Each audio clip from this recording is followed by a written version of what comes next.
Haleluya, haleluya, haleluya. Salam saudaraku, Ratapan 3 ayat 22 sampai 23. Sebab kebaikan Bapa Yahweh itu tidak pernah berhenti, rahmatnya tidak pernah berkesudahan, selalu baru setiap pagi. Kita kembali mengucap syukur saudaraku, kita bisa bangun kembali pada pagi hari. Sesungguhnya semuanya oleh karena kebaikan dan rahmat Bapa Yahweh di dalam kehidupan kita, dimanapun kita berada saudaraku. Renungan KPI Mayim Kaim pada hari Selasa tanggal 14 Juni 2021 atau tanggal 5 Tamus 5781 yang merupakan kelanjutan dan pembacaan renungan Torah kita diambil dari kitab Bilangan atau Bamidbar 20 ayat 25 sampai 26 yang berkata demikian saudaraku. Ambillah Harun dan Eleazar anaknya dan bawalah mereka naik ke Gunung Hor, dan tanggalkanlah pakaian Harun dan pakaikanlah kepada Eleazar anaknya, dan Harun akan dikumpulkan dan mati di sana. Saudaraku, perikop yang baru saja kita baca ini adalah perikop tentang kematian Harun, saudaraku. Dan di sini Bapa Yahweh menyatakan kepada Mose bahwa kematian Harun sudah dekat, saudaraku. Dan sebelum kematian ini terjadi, Bapa Yahweh memerintahkan untuk membuka baju keimaman yang dipakai oleh Harun sebagai imam besar, saudaraku. Baju keimaman atau efod ini, saudaraku, dilepaskan dan diserahkan, dipakaikan kepada anaknya, yaitu Eleazar. Tentang baju efod ini tertulis dalam kitab Keluaran 28, saudaraku. Dan setelah itu maka Harun dibawa naik ke Gunung Hor, dan di sanalah Bapa Yahweh memanggil Harun ini, saudaraku, atau meninggal. Dan kemudian yang perlu menjadi renungan bagi kita ada kata-kata dikumpulkan, dan Harun akan dikumpulkan dan mati di sana. Saudaraku, yang menjadi renungan bagi kita, seorang imam besar Harun dan juga tentunya seluruh orang yang hidup secara umum akan mengalami kematian, saudaraku, kecuali orang-orang tertentu yang kematiannya khusus seperti Adonai Yesus Hamasia di antaranya, saudaraku. Dan kematian Harun ini sudah diketahui, saudaraku, karena memang ini adalah orang-orang khusus pada waktu itu. Dan menjadi renungan bagi kita bahwa ada kata-kata Harun dikumpulkan dan mati, saudaraku. Artinya dikumpulkan sesuatu tentunya yang Bapa Yahweh sudah pilih, saudaraku. Dalam alam kematian nanti dikumpulkan orang-orang yang memang menjadi pilihannya Bapa Yahweh, saudaraku. Dan inilah yang menjadi renungan bagi kita yang kita saat ini masih hidup. Saudaraku, di dalam kita menjalani kehidupan ini kita memang berjuang, saudaraku, dalam menjalani kehidupan kita. Baik itu perjuangan untuk kepentingan makan dan minum kita secara fisik, saudaraku, untuk kebutuhan-kebutuhan kita. Tapi saudaraku, di balik kita menjalani kehidupan di dalam dunia ini, kita harus sadar, saudaraku, kita akan mengalami suatu kehidupan nantinya, kehidupan yang kekekalan, yang sepanjang tidak ada batasnya waktu, saudaraku. Sehingga hal inilah yang harus membuka pikiran, cakrawala, cara pandang kita dalam kita menjalani, sehingga iman itulah sikap percaya kita yang sungguh-sungguh ini yang harus tertanamkan, saudaraku.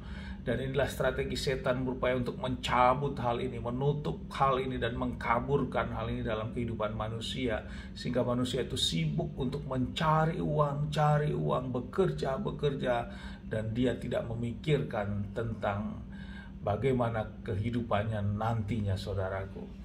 Dan tiba waktunya saat orang tersebut dipanggil oleh Bapa Yahweh, tentu tidak melakukan semua perintah dan ketetapan Bapa Yahweh. Firman mengatakan dia bukan pilihannya Bapa Yahweh. Sangat mengerikan, saudaraku.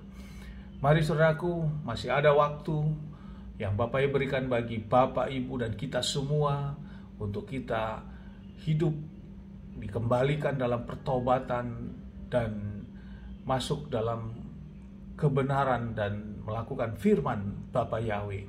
Apapun itu kesibukan saudaraku, apapun aktivitas saudaraku, apapun beban masalah yang dihadapi saudaraku, kita tetap ingat, kita kedepankan tentang ketaatan kita akan hukum-hukum Bapa Yahweh, saudaraku. Karena lewat itu semualah Bapa yang akan melihat dan menjadikan kita menjadi bagian dari orang-orang pilihannya Bapa Yahweh. Sama seperti Harun, saudaraku, ayatnya dikumpulkan, berarti dikumpulkan dalam kelompoknya yang berkenan kepada Bapa Yahweh. Di dalam 1 Tesalonika 4 ayat 14 berkata demikian, saudaraku.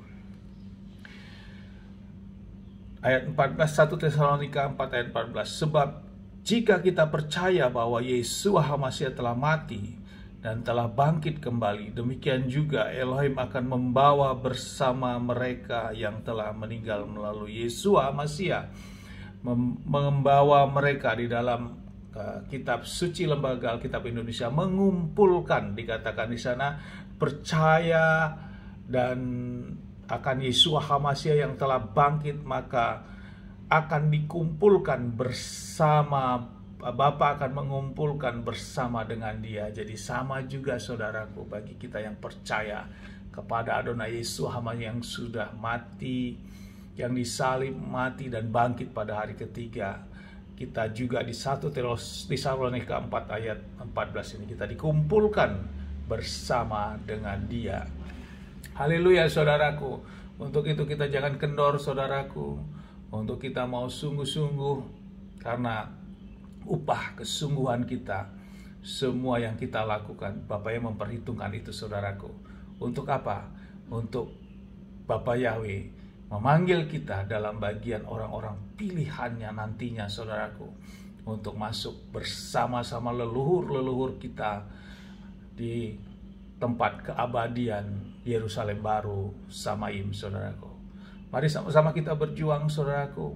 Waktunya kapan kita tidak tahu, tapi yang harus kita tahu, kita harus bertobat, harus kita berubah, dan kita mau diubah rupakan terus sepanjang hari untuk hidup dalam kebenaran Bapa Yahweh. Amin, haleluya. Sukses besar buat kita, maju terus dalam iman. Dari tempat ini saya berdoa Bapa yang memberkati dan melindungi kita semua dimanapun kita berada. Bapa yang menghadapkan wajahnya kepada kita dan memberikan kita kasih karunia.